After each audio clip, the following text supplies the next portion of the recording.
Brazil உலகக்கோப்பை கால்பந்து திருவிழாவுக்கு தயாராகும் அணிகள். 10வது முறையாக ஐரோப்பிய சாம்பியன்ஸ் லீக் கால்பந்து கோப்பையை வென்றுள்ள ரியல் மேட்ரிட் IPL போட்டிக்காக புள்ளிப்பட்டியலில் சென்னை அணியை 3வது இடத்திற்கு பின்தள்ளிய கொல்கத்தா நைட் ரைடர்ஸ். இது தவிர மேலும் பல செய்திகள் இன்றைய ஓடி விளையாட நிகழ்ச்சியில் இடம்பெறவுள்ளன. நிகழ்ச்சிக்குள் விரைவோம். 2014ஆம் ஆண்டின் 2வது கிராண்ட் ஸ்லாம் தொடரான பிரெஞ்சு ஓபன் டென்னிஸ் போட்டி இன்று தொடங்கி ஜூன் 8ஆம் தேதி வரை நடைபெறவுள்ளது. களிமண் தரையில் நடைபெறும் 113வது பிரெஞ்சு ஓபனில் பட்டம் வெல்வதற்கு வாய்ப்பு யாருக்கு என்பதை இப்போது பார்க்கலாம். பிரெஞ்சு ஓபன் டென்னிஸ் தொடரில் 2005ஆம் ஆண்டு முதல் 2013ஆம் ஆண்டு, அதாவது 2009ஆம் ஆண்டை தவிர 8 ஆண்டுகள் ரஃபேல் நடால் சாம்பியன் பட்டம் வென்றுள்ளார். கிங் ஆஃப் கிளே என புனைப்பெயருடன் அழைக்கப்படும் நடப்பு சாம்பியன் நடால் பிரெஞ்சு ஓபன் தொடரில் பங்கேற்ற 60 ஆட்டங்களில் 59 போட்டிகளில் வெற்றிகளை குவித்துள்ளார். இதனால் நடால் மீது வழக்கம் போல் எதிர்பார்ப்பு அதிகரித்து காணப்படுகிறது. எனினும் நடப்பு சீசனில் சில தோல்விகளையும் சந்தித்திருக்கிறார் நடால். அண்மையில் பார்சிலோனா, மாண்டிகார்லோ, ரோம் ஆகிய போட்டிகளில் நடால் தோல்வியடைந்தது பின்னடைவாக கருதப்பட்டாலும் அவர் மீண்டும் எழுச்சி பெறுவார் என நிபுணர்கள் கணித்துள்ளனர். தரவரிசையில் 2வது இடத்தில் உள்ள ஜோகோவிச் அமெரிக்க ஓபனில் நடாலிடம் அடைந்த தோல்விக்கு பிறகு சிறப்பான ஆட்டத்தை வெளிப்படுத்தி வருகிறார். கடந்த ஆண்டு பிரெஞ்சு ஓபன் அரையிறுதியில் ஜோகோவிச்சும் நடாலும் பல பரீட்சை நடத்தினர். 4 மணி நேரம் 37 நிமிடங்கள் நீடித்த இந்த ஆட்டத்தில் 6-4, 3-6, 6-1, 6-7, 9-7 என்ற புள்ளிகள் கணக்கில் ஜோகோவிச் வெற்றி கண்டார். எனவே இம்முறை இருவரும் மோதும் ஆட்டத்தில் யார் ஆதிக்கம் செலுத்துவர் என்ற எதிர்பார்ப்பும் எழுந்துள்ளது. நடாலை விட ஜோகோவிச் 650 புள்ளிகள் மட்டுமே பின்தங்கியுள்ளார் என்பதால் பிரெஞ்சு ஓபனில் இம்முறை ஜோகோவிச் வென்றால் தரவரிசையில் முதலிடம் பிடிக்கவும் வாய்ப்புள்ளது.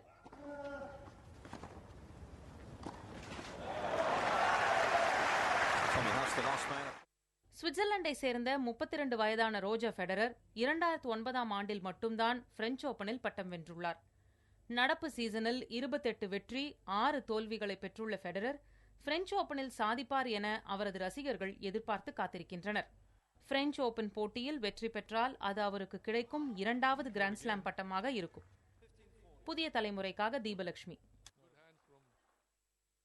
கிராண்ட் ஸ்லாம் போட்டிகளில் ஒன்றான பிரெஞ்சு ஓபன் டென்னிஸ் போட்டிக்கான பரிசுத் தொகை விவரத்தை பிரெஞ்சு டென்னிஸ் சங்கம் வெளியிட்டுள்ளது. கடந்த ஆண்டை விட பரிசுத் தொகை 25 கோடி ரூபாய் அதிகரிக்கப்பட்டுள்ளது. இதன்படி போட்டிக்கான மொத்த பரிசுத் தொகை 208 கோடி ரூபாய் ஆகும். இதில் மகளிர் மற்றும் ஆடவர் ஒற்றையர் பிரிவில் பட்டம் வெல்வோருக்கு தலா 13 கோடியே 75 லட்சம் ரூபாய் பரிசுத் தொகை கிடைக்கும்.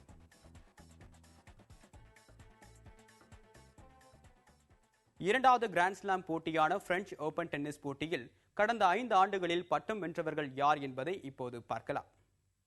ஆடவர் பிரிவில் களிமண் தரையின் வெற்றி நாயகன் நடால் 2009ஆம் ஆண்டு தவிர கடந்த 2005 ஆண்டு முதல் 2013ஆம் ஆண்டு வரை பிரெஞ்சு ஓபனை கைப்பற்றியுள்ளார். 2009ஆம் ஆண்டு சுவிட்சர்லாந்தின் ரோஜர் ஃபெடரர் பட்டம் வென்றார். மகளிர் பிரிவில் கடந்த 5 ஆண்டுகளில் வெவ்வேறு வீராங்கனைகள் வெற்றி பெற்றுள்ளனர் என்பதால் இந்த ஆண்டு யார் பட்டத்தை கைப்பற்றுவார்கள் என்ற எதிர்பார்ப்பு ஏற்பட்டுள்ளது. நடப்பு சாம்பியனான அமெரிக்க வீராங்கனை செரீனா வில்லியம்ஸ் முன்னதாக 2002ஆம் ஆண்டு பிரெஞ்சு ஓபன் பட்டத்தை வென்றார். இதையடுத்து 2008ஆம் ஆண்டில் செர்பிய வீராங்கனை ஆனா ஐவ்னோவிக், 2009ஆம் ஆண்டு ரஷ்யாவின் ஸ்வெட்லானா குசென்சோவா, 2010ஆம் ஆண்டு இத்தாலியின் பிரான்சிஸ்கா, 2011ஆம் ஆண்டு சீனாவின் லீனா, 2012ஆம் ஆண்டு ரஷ்யாவின் மரிய ஷெரபோவா ஆகியோர் வெற்றி பெற்றுள்ளனர். இதனால் இம்முறையும் பிரெஞ்சு ஓபன் பட்டத்தை செரீனா தக்க வைத்துக் கொள்வாரா என ரசிகர்கள் எதிர்பார்த்துள்ளனர்.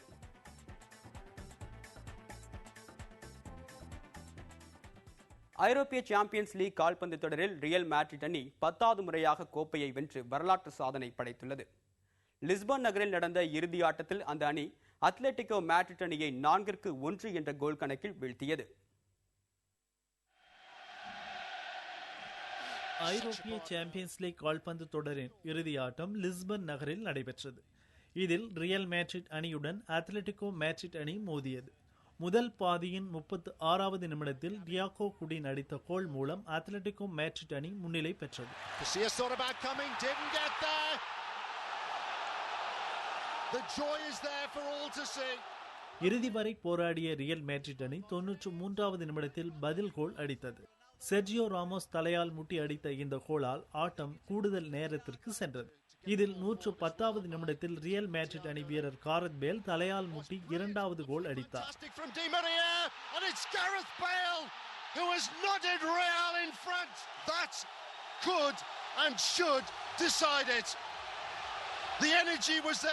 தொடர்ந்து மார்சிலோ ரியல் மேட்ரிட் அணிக்காக 3வது கோலை பதிவு செய்தார்.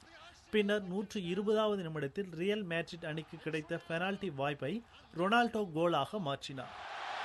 17 goals in the Champions League for him this season. It is a magnificent return. முடிவில் ரியல் மேட்ரிட் அணி 4-1 என்ற கோல் கணக்கில் வெற்றி பெற்று 10வது முறையாக சாம்பியன்ஸ் லீக் கோப்பையை கைப்பற்றியது. இதற்கு முன் கடந்த 2002ஆம் ஆண்டு பிரான்ஸ் அணியின் முன்னாள் கேப்டன் சினடென் சிடேன் தலைமையில் கடைசியாக ரியல் மேட்ரிட் அணி சாம்பியன்ஸ் லீக் கோப்பையை கைப்பற்றி இருந்தது. 12 ஆண்டுகளுக்கு பிறகு ஸ்பெயின் கேப்டன் இகேர் கேசிலாஸ் தலைமையிலான ரியல் மேட்ரிட் அணி தற்போது சாம்பியன்ஸ் லீக் கோப்பையை வென்றிருக்கிறது.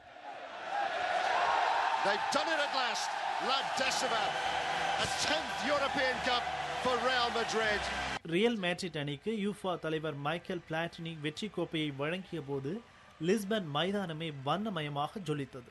புதிய தலைமுறைக்காக குமரேசன்.